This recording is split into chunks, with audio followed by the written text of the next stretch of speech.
Alcohol ఎక్కువగా తాగే వాళ్ళలో ఈ ఎండాకాలంలో ఎక్కువ ఆల్కహాల్ తాగే వాళ్ళలో డీహైడ్రేషన్ త్వరగా గురి కావడం జరుగుతుంది.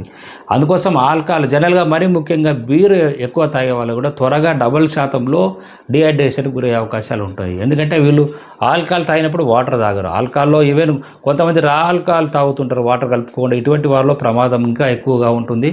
సో మరి ముఖ్యంగా ఆల్కహాల్లో వాటర్ కలుపుకున్న కూడా తక్కువ వాటర్ కలుపుకొని తాగుతుంటారు. ఈ విధంలో ఆల్కహాల్ త్వరగా మన శరీరంలోని వాటర్ అంతా కూడా బయటకు కొట్టేస్తుంది. సో ఈ నేపథ్యంలో శరీరం తొందరగా డిహైడ్రేషన్ అయిపోతుంది.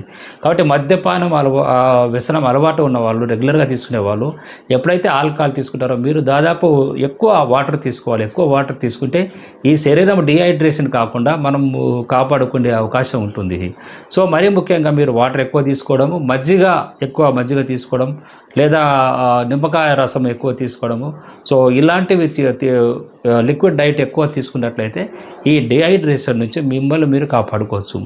ఏదేమైనా మద్యపానం లాంటి వ్యసనాలకు బానిసైనట్లు మీరు భావించగలిగితే దానికి దూరం చేసుకోవాలనుకుంటే మా క్లినిక్లో మీరు కన్సల్ట్ కావచ్చు. దూర ప్రాంతంలో ఉన్న వాళ్ళైతే ఈ ఫోన్ నంబర్లో ఆన్లైన్లో కూడా కన్సల్ట్ కావచ్చు.